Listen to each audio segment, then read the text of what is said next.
Question number 13. A magnetic compass needle is placed. एक magnetic compass needle है जो आपने प्लेस किया हुआ है in the plane of paper near a point ए।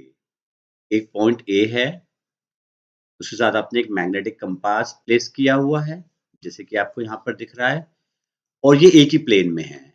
तो हम इस प्लेन को हॉरिजॉन्टल प्लेन मान लेते हैं, और इस हॉरिजॉन्टल प्लेन को मैं इस येलो कलर्ड बैकग्राउंड से दिखा रहा हूँ। ये एक प्लेन है, यही आपका प्लेन ऑफ पेज भी है, यही प्लेन ऑफ स्क्रीन भी है। तो इसी प्लेन में एक कंपास रखा हुआ है और एक पॉइंट ए है। आगे आपसे कहते हैं in which plane should a straight current carrying conductor be placed. तो कौन से प्लेन में हम एक स्ट्रेट करंट कैरिंग कंडक्टर को प्लेस करें so that it passes through A. तो उस स्ट्रेट करंट कैरिंग कंडक्टर को ए से पास होना है and there is no change in the deflection of the compass.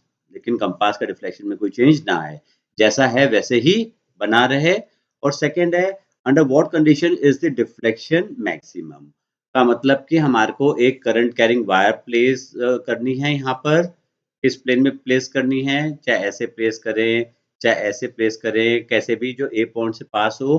दो कंडीशन हैं, एक कंडीशन में डिफ्लेक्शन चेंज नहीं होना चाहिए और दूसरी कंडीशन में इसका डिफ्लेक्शन मैक्सिमम हो जाए, चाहे किसी भी डायरेक्शन में हो लेकिन मैक्सिमम हो जाए। वो हमसे क्वेश्चन पूछ रहा है। ओके, तो हमारे को एक करंट कैरिंग वायर प्लेस करनी है जो कि ए से पास हो, दो कंडीशंस के लिए। तो देखो पहली कंडीशन को हम लोग डिस्कस करते हैं। तो ये हमारा कंपास है, दिस इज द कंपास। ये पॉइंट ए है, ये कंपास की नीडल है, ये हॉरिजॉन्टल प्लेन में है। तो येलो कलर का background is the horizontal plane. तो हमारा कंपास भी वही है, पॉइंट ए भी वही है, यानी ये इस एक्स वाई प्लेन में आप अज्यूम कर सकते हो जैसे कि एक्स वाई प्लेन में पड़ा हुआ है। ओके, तो अगर आप एक करंट कैरिंग वायर, तो मान लो कि this mn is the current carrying wire, वो इसी प्लेन में प्लेस करो, इसी हॉरिजॉन्टल प्लेन में प्लेस करो, और मान लो कि करंट इस डायरेक्शन में जा रहा है।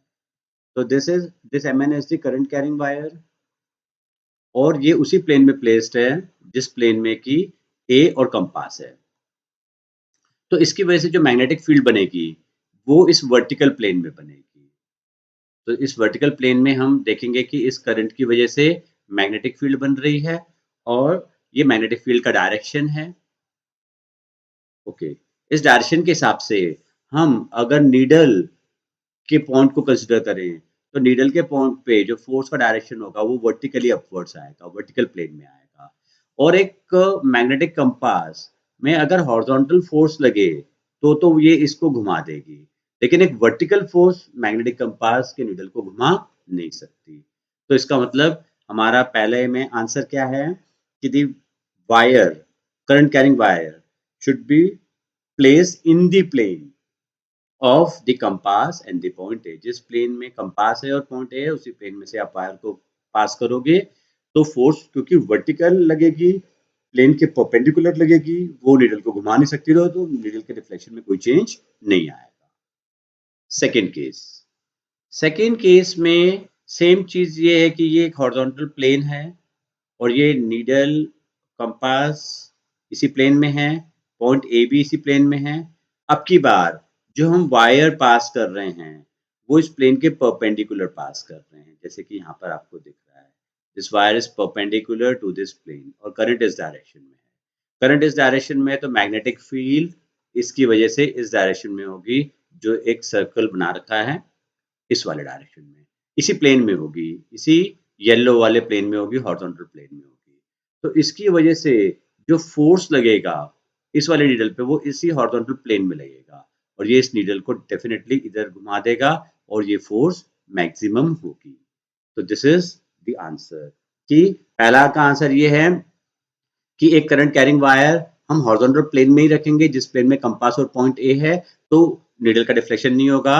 और सेकंड का आंसर ये है कि हम जो करंट कैरिंग वायर रखेंगे वो परपेंडिकुलर रखेंगे to the plane containing the compass and A, so as to get maximum deflection in the needle of the compass.